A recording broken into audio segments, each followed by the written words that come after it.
Well, hello, friends, and welcome to a special episode of In With the Old. My name is Tim Howe, and I'm joined today by Peter H.W. Lau, who is an Old Testament scholar and author of the book that's going to be under consideration today. I'll show you a picture of it there. His new commentary on the book of Ruth in the NICOT commentary series. Dr. Lau, as you know, in With the Old, we went through the book of Ruth verse by verse, and your text was incredibly helpful, both to Brian and I, and I'm excited for this conversation as we just think about this incredible book of the Bible. And so I want to dive right in. And before we get to the book of Ruth proper, we like to ask every guest this simple question. When it comes to the Old Testament has fallen on hard times, at least in many ways in the West. And so what is it that drew you to the Old Testament as an object of study? How did you come to love and study the Old Testament? Yeah, just in response to your question, it's not just in the West that it's fallen to hard times. I think we were in Malaysia for 8 years teaching at a seminary, and I did find that it was neglected in Malaysia as well, so not just the West. Yeah, but in terms of how I fell into the Old Testament, I guess by God's providence. I grew up in a Christian family, and so I got to enjoy and read the Bible. But then as I went through, I realized I needed to know more about the Old Testament. I needed to find out more, especially about narrative. And even when I went to seminary, I'd finished my 3 years at Bible College, Sydney Missionary Bible College, but I still felt that I wasn't confident in preaching Old Testament narrative. And so I thought I need to study it more, think about, how can we bring out ethics and moral teachings from the Old Testament in a way which is, honoring to Christ and pointing to Christ and bringing glory to God. And so that's why I did further studies on Ruth. Okay. Well, excellent. Thank you very much. And so let's dive into the book of Ruth then. Obviously, you wrote a whole commentary on the book, which is an incredible accomplishment. But if we could just boil it down, what are a few key things that you would alert readers to as they approach and engage with the book of Ruth?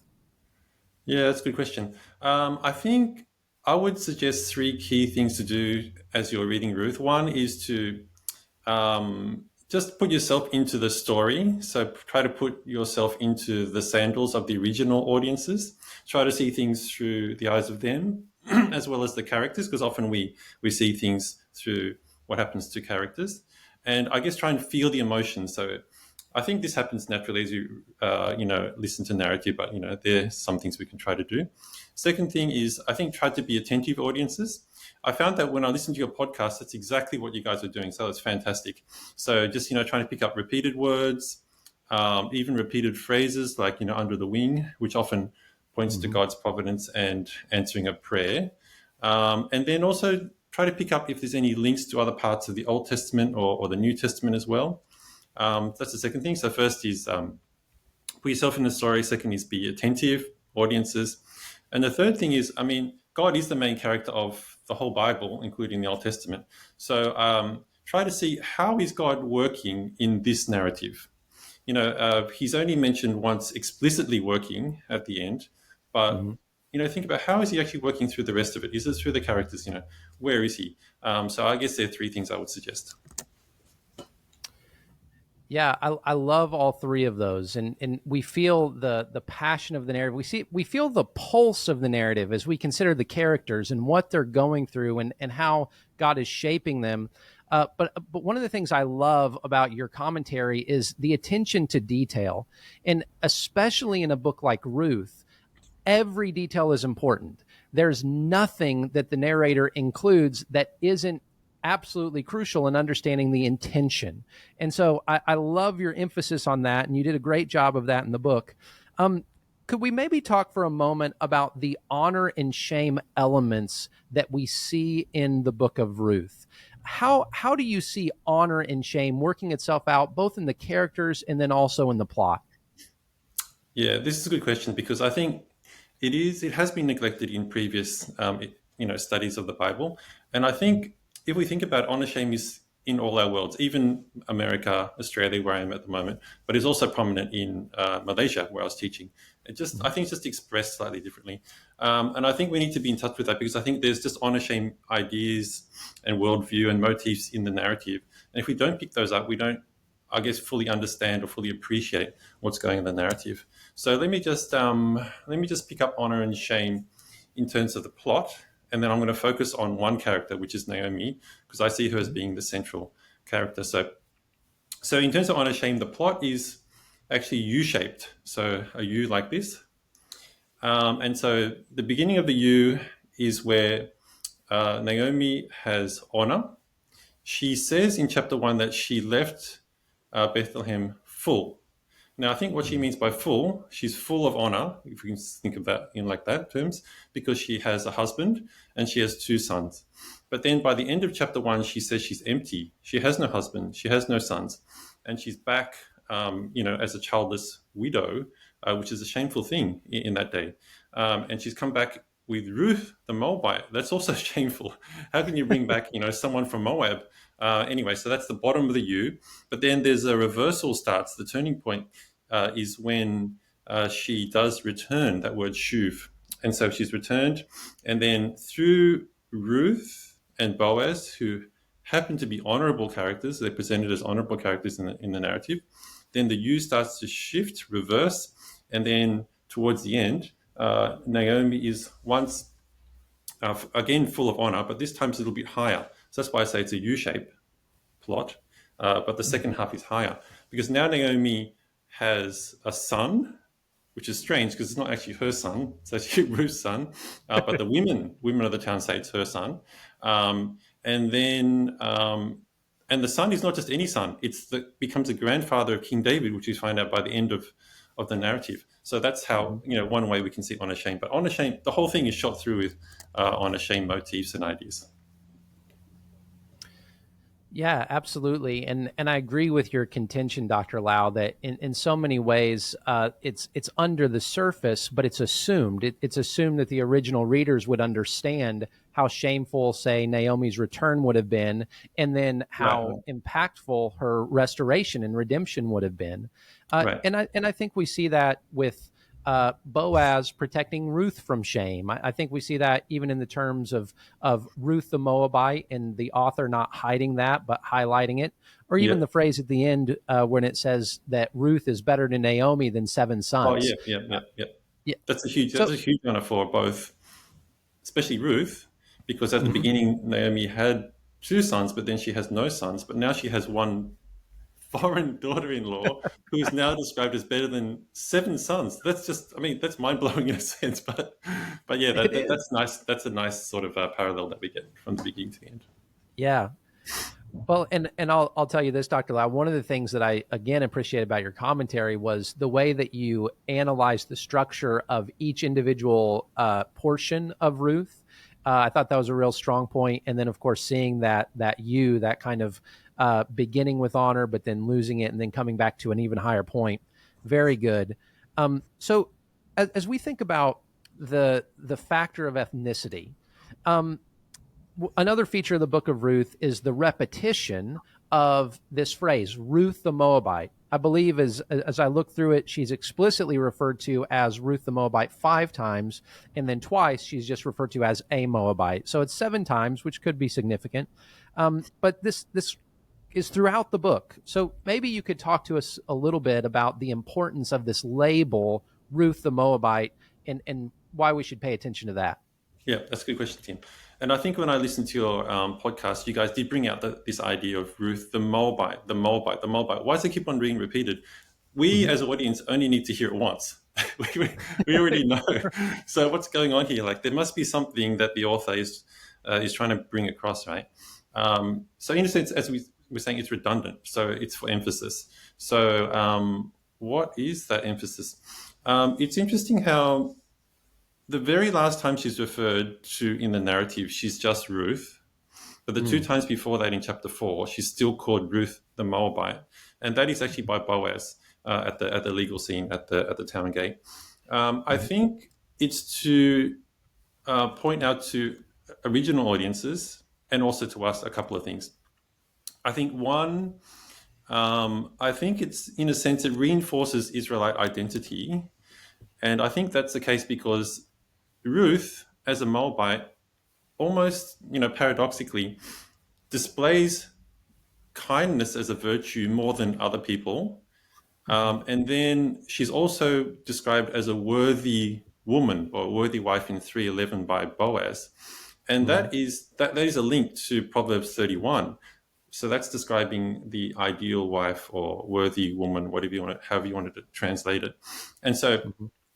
so almost paradoxically, this foreigner is displaying to Israelites how they should be in terms of kindness and being a worthy wife. I think, Mm-hmm. in a sense, it also counters stereotypes of what they might have thought Moabites were like. So they were Mm-hmm. probably seen as promiscuous, or going back to Lot and his daughters and how how those nations were formed. That Ruth's Moabite identity in this narrative sort of counters that as well. I Mm-hmm. think so. That's one, reinforces or counters ideas. Secondly, it challenges Israelite identity as well. So, who can be a member of God's people? Is it just a descendant of Abraham, or can it be other people, foreigners who worship Yahweh, foreigners Mm-hmm. who pledge their allegiance and loyalty to Yahweh? So I think that's what the narrative is saying as well. It's those people, those who trust in the Lord, can also be part of God's people. And we Mm-hmm. can almost see it in reverse. So was Naomi still a member of God's people when she left the promised land? Mm-hmm. Was she still trusting Yahweh? In which case, that's almost like the opposite of what of Ruth is doing. Mm-hmm. Yeah, that's such an interesting question, and as I think about this, and Dr. Lau, for our audience, you and I know we've already recorded this episode and are re-recording it, and so I was thinking about our last conversation and something that you mentioned, Dr. Lau. But as we think about especially the book of Deuteronomy, and how Deuteronomy speaks about a lot of different things. But one of the things it says in Deuteronomy 23 is that none of the descendants of the Ammonites or Moabites may enter the Lord's assembly even to the 10th generation. In Right, fact, in a sense, Deuteronomy really reserves some of its most rigid and harsh language for Ammonites and Moabites, right, uh, right. which which, as I considered that, really presents uh, the importance of not ethnicity, but there are Moabites and there are Moabites. There are those Yeah, who turn away, and this is in Ruth chapter 1. She turns away from her people and her gods, yep, yep, and even though others are going to still see her in terms of her ethnic identity, God knows better, and God is going to treat her differently as His daughter, as a daughter of the covenant. yep, Even before the people kind of catch up to what God already knows. But yep. here was my thought, Dr. Lau, in terms of that 10th generation thing in Deuteronomy 23. How incredible is it that, as you mentioned, the great grandson of Ruth, the Moabite, ends up purchasing the land for the temple, and her great great grandson is the one who builds the temple. Yeah, that's right. And Yeah, yeah, that's well within 10 generations. So it yeah, to me, and maybe you can speak to this, we have to choose, don't we? Are we going to read Deuteronomy in light of Ruth, or will we read Ruth in light of Deuteronomy? And as you mentioned last time, I think it helps us to understand that maybe the stipulations we see in Deuteronomy aren't quite as exceptionless as they might seem on the surface. right, right. I think in terms of the one that you mentioned, Deuteronomy 23, we can actually look at the intention of that one as well. So the principle Mm-hmm. underlying that one. So, for example, Deuteronomy 23, verse 3, no Mm-hmm. Ammonite or Moabite may enter the assembly of the Lord, even to the 10th generation. None of them may enter the assembly of the Lord forever. Now listen to this. Because they did not meet you with bread and with water on the way when you came out of Egypt, and because they hired against you Balaam the son of Beor from Pethor of Mesopotamia to curse you. So if you look at the underlying logic, it's because the Moabites did not show hospitality. In fact, they were trying to curse Israel. Now, what happens in the book of Ruth? It's the opposite. Mm-hmm. So when God's people go on it's almost like another Exodus, Elimelech and his family, they're not met with inhospitality. they're not met with cursing, but the opposite. So when they went there, they're actually blessed and they're shown hospitality. So if you're looking at the logic underlying the law, it's actually short-circuited in a sense. So Mm-hmm. in this case, you could argue that it doesn't apply to this Moabite because she had actually fulfilled the I don't know, underlying logic of the law, or maybe the spirit of the law. Mm-hmm. So in short, I don't think we can play. I don't think necessarily need to play off the narrative with the law, but I think the narrative will help us to see, how we apply the law. What is the underlying logic? What is the principle? What is the reason behind it that God has? And then we can Mm-hmm. actually see that being played out in the Ruth narrative. Yeah, I love that, Dr. Lau. And I think when we consider even the chronological setting, it was the time of the Right, right, judges when every man did what was right in his own eyes. right, You have here a reminder that God has a remnant among the Israelites and Boaz, but even among the nations in terms of right, Ruth. And that helps us set it in canonical context as well. And we'll get to that in just a second. But let me just ask you this. When it comes to a study like a commentary and the depth of work that goes into that, uh, you do so much study. There's probably a lot of surprises. So what would you say were maybe some surprises that you found as you studied the Book of Ruth and then wrote the commentary? I mean, I guess one of the surprises is chapter 3, but we'll come to that. We'll come to that soon. But another surprise is what you were mentioning already. Like, what's going on here? Like, I know the law in Deuteronomy or Exodus or wherever says this, but what's going on here? Why is Boaz marrying a foreigner? Mm-hmm. What's Boaz doing, pulling out stalks from the field when it says Mm-hmm. you just need to harvest to the edge and leave the rest? But he's like pulling out stalks. So one big question for me was like, what's going on here with the law and the narrative? I mean, is it because it's a different genre, a different type of literature that we can just sort of change the application of the law? But as I said before, I think it is really showing how ideally the law can be applied in a specific situation, and the fact that Mm-hmm. you can't have laws that cover every single aspect of life. And so Mm-hmm. sometimes you need to draw these principles and think about specific circumstances. How are we going to apply it in these specific circumstances? So we did talk about the gleaning law. We've already mentioned that. We've talked about how Ruth is accepted into God's people, and how does that relate to Deuteronomy 23, and also like intermarriage. I mean, Deuteronomy Mm-hmm. 7, Israelites aren't supposed to intermarry with Canaanites, but what's Boaz doing marrying a Moabite? And I think Mm-hmm. that's related to what we were talking about before in terms of her, pledging allegiance to the Lord. So this is an exception, or this is different. And I think that's what's happening in Ezra and Nehemiah as well, but that's a different topic. Um, uh, so the other thing is, so one of the big issues about Ruth is redemption and levirate Mm-hmm. laws. Are they separate things, or even is the second one happening in the Book of Ruth? Is levirate custom or the law actually taking place in Ruth? There's a huge debate about this. Mm-hmm. But the way I see it is, so I had to think long and hard about this. Um, I think the redemption of the property at the end has to trigger the levirate. Why? Mm-hmm. Because if you look at the underlying logic of the levirate law and redemption law, it's to continue the name of the dead on his Mm-hmm. property. So the name and the property has to go together. So if you redeem the property without having a name with it, that is the son to continue on the property, it doesn't work. So that's why I think in Mm-hmm. this case, the redemption triggers the levirate, because the levirate is going to produce a son who's going to continue the name of the dead, Elimelech and his son Mahlon, on the property. I think that's why it has to happen this way. Um, yeah, I Yeah. won't say any more at this point, but yeah, I think it's supposed to be. Yeah. Well, and tied to the continuation of the name, it comes back to that idea of honor, right? We Right, we right, don't exactly, want exactly. to shame, or and the tying in of land as well. Land is their means of wealth. It's their means of Yep, survival. And exactly. so Yeah, to yep. take care of the wife, to honor the community, to honor the man. And again, that's one of the things that as we read through the book of Ruth, we need to see how those ideas tie together. So I love that. Um, so the threshing floor. This is a major issue in the book of Ruth. and for good reason. There's a lot of different issues. There's translational issues that are going on here. There are issues of idiom and euphemism. What is said? What is implied? So maybe you could just briefly walk through one of these, the most difficult passages in the book. What happened or didn't happen on the threshing floor, and why is this important? Yeah, so this is one of the most difficult, or one of the more difficult chapters of the Bible.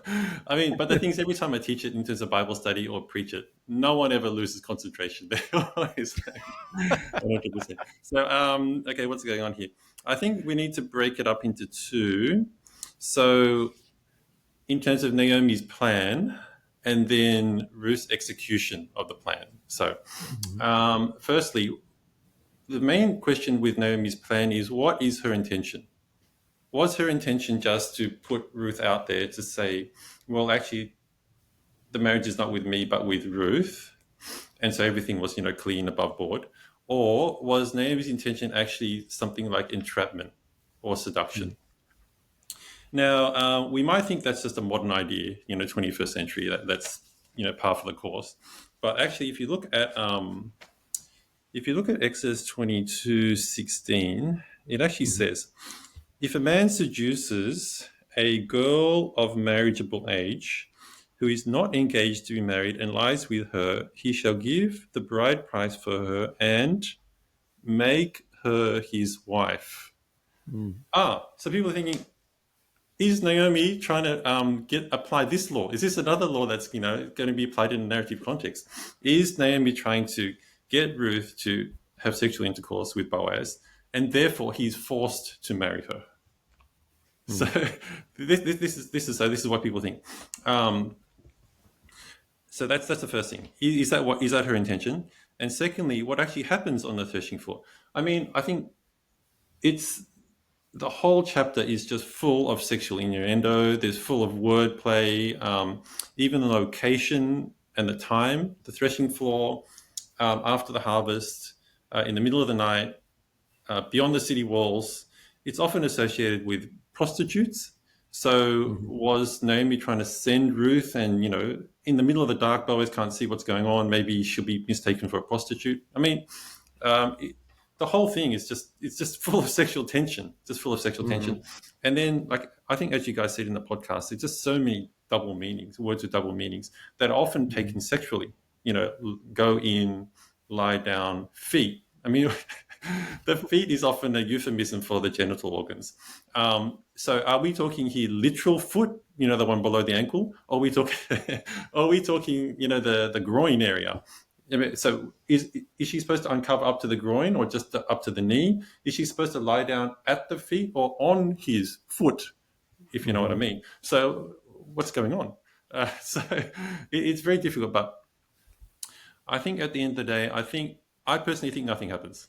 I think everything is above board. There's no sexual intercourse taking place. The reason why I think that's the case is because for it to take place would not be consistent with the rest of the narrative. It wouldn't be consistent with the presentation of Ruth and Boaz as virtuous characters. I'm not sure about Naomi, it's a little bit separate. But also would make a sham, just like not valid, the whole thing that takes place on the next chapter. Because the whole thing is to do with marriage. And if she's already had sexual intercourse with Boaz, then it's almost like a rubber stamp on what happened the night before. And I don't think, it doesn't look like that's what's taking place to me at all. Yeah, I totally agree with you, Dr. Lau, and I'm convinced by your arguments in the book as well as the ones we've talked about. And again, after we talked and thought about it a little bit more, I think there's even more evidence for that in chapter 4, whenever the blessing of the elders is very specific, where she says, "May your house," or they say, "May your house become like the house of Perez, the son Tamar bore to Judah." And so you have these stories in the background of Lot with his daughters. You have Judah and Tamar in the background, but I really think they're meant to be foils of what happened at the threshing floor. Right, exactly. So that and especially as you think about the Bethlehemites, right? I mean, they are people of Judah who literally descended from that pact between Judah and Tamar. And so they're not unfamiliar of the real world, but here we have, this couple, and of all the ironies, you have a Moabite who would have been known for those things, and yet you have Boaz, who is a virtuous man, and Ruth is a virtuous woman. They do it the right way, and therefore God does bless them. He Yeah, does, yeah, it yeah. explicitly says, the Lord opens her womb, and Yep, she yep. conceives. That's right. That's right. So, yeah, I think that's excellently stated. Well, Um, let me just go back one second. I just like in terms of Naomi, I sort of left it open, but I mhm, think within honor shame culture, I don't think she would have wanted Ruth to uncover his genitals, and I don't think she would have wanted Ruth to lie on top of that region. It just doesn't mhm, make sense. Like he is their patron.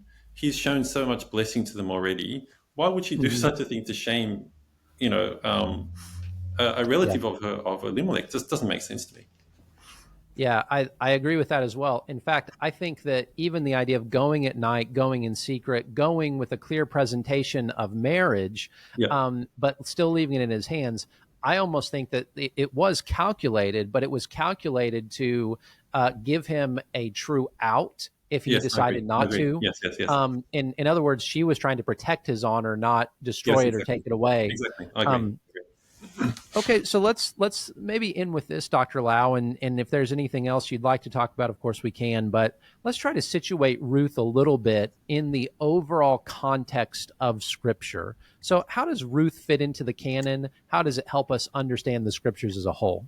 Yeah, yeah. I mean, within God's providence, the story of Ruth fits in really snugly within the original context. I mean, within canonical context in the Bible, as well as within the whole Bible from Old Testament to New Testament. So I appreciated in your podcast how you guys kept on talking about I guess, the anarchy of the Judges time. So we know that Mm-hmm. Judges is just before Ruth, and all those episodes beforehand, talk about oppression of women and just how everyone just does whatever's right in their own eyes. And Mm-hmm. Ruth is like a shaft of light within these sort of anarchic dark times, and it highlights that in such a great way in terms of the English canon, where the Judges follows Ruth, and then Ruth also has links with the next book in the English canon, which is 1 Samuel. And so there's like word linkages to especially 1 Samuel chapters 1 and 2, and also the story of Hannah, how she was previously Mm-hmm. Mm-hmm. barren and then God blesses her, which is very reminiscent of what happens in the book of Ruth, because Ruth is also barren for 10 years. We sometimes forget that, Mm-hmm. for 10 years, and then God, blesses her with a son as well. So within Mm-hmm. the English canon, it fits in very nicely in terms of the storyline, which is leading to the birth of David. But then also, if we look at the Jewish canon, the way the Jewish Bible is put together, it's in the section which is what's called the writing. So it's not actually in the historical narrative, in the prophetic section. It's actually in the writing section, and so it puts it much closer to things like Proverbs 31, which is the virtuous woman that we talked about before, as well as Mm-hmm. Psalms. Psalms also talks about, the wing, God protective wing, and also the Song of Songs, which is the love, the love romantic sort of thing notions. So depending on where we read it within the English Bible or the Jewish Bible, it actually highlights different themes. And I think that both of them highlights different themes, and it's quite nice how they sort of complement each other. But then so that's the Old Testament. But as we move to the New Testament, we all know that the genealogy doesn't finish with King David. Actually, David's line goes all the way down to Jesus, the ultimate king, the ultimate son of David. And it's beautiful how we can read in Matthew, how Ruth comes out in Matthew's genealogy as well as some other foreign, what I call them black sheep, almost black sheep of the family, or it's these skeletons that come out of the closet at Christmas time Yeah. when we look at Matthew chapter 1. So it's very nice that it links all the way through to Jesus. So the narrative storyline actually moves and links through the genealogy through to Jesus directly. But then a little bit more indirectly, we can also think about themes. So if we're thinking about redemption is a huge theme in the book of Ruth, and we see the ultimate redeemer is Jesus himself. And, this whole redemption idea, if we just focus in for a second on the book of Ruth, we have this idea of it's very costly.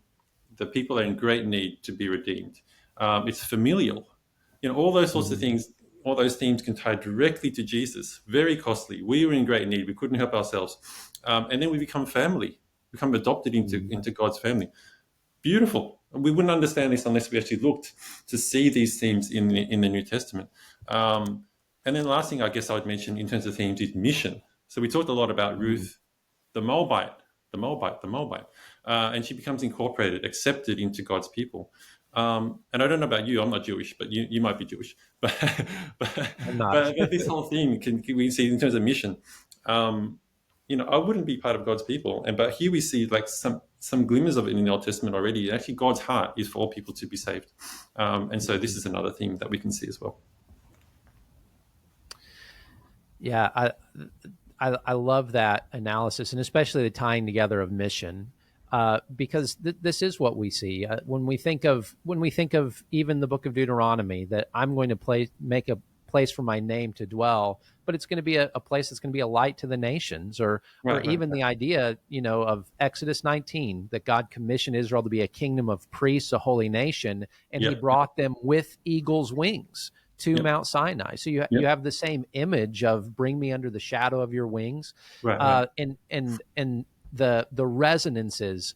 I tend to think of Ruth in some ways in the same vein as the book of Jonah, because the book of Jonah is an indictment upon Israel's forgetfulness, and actually even stronger than that, the book of Jonah is an indictment on their unwillingness to embrace that mission that God has given them. So Dr. Lau, I want to give you just any final word that you'd like to say to our audience or about the book of Ruth. That if you have any other works that you're working on and want to let us know about ahead of time, any final thoughts before we sign off here today? Oh, wow. Just enjoy the narratives. The Old Testament narratives, as you say, are very sparse and they're very laconic in terms of the detail. Which is great because it gives us space to, I guess, use our imagination in a sense. Sanctified imagination, I guess we can say. We don't go beyond the text, but we try to, like we're doing in our conversation today, we base it on what God has actually written there. We try to understand it within the context of their time and the Bible, Old Testament and the New Testament as well. So I think enjoy it. Enjoy what God's given us in terms of the narrative. But also not just enjoy it, for example, as a love story, but also just see what is God doing here? What does it reveal about God? And what might He be saying to us? How might we also apply it to our situations today as well? And I try to do that in the commentary. What I'm working on, I'm just finishing a commentary on Chronicles. So, okay. So it also leads to the whole kingdom idea, but it's quite different. But that is also a very neglected book. And I just so many things I've learned just looking at it. It's just God's word is just so rich. So it's we'll need hundreds of lifetimes or even more to understand what's going on there.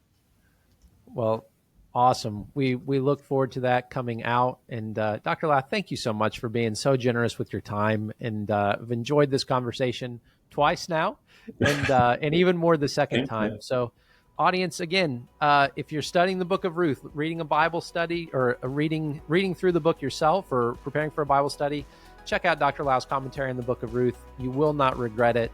And Dr. Lau, thank you for being our guest again today. And to our audience, until next time, stay cool and stay old.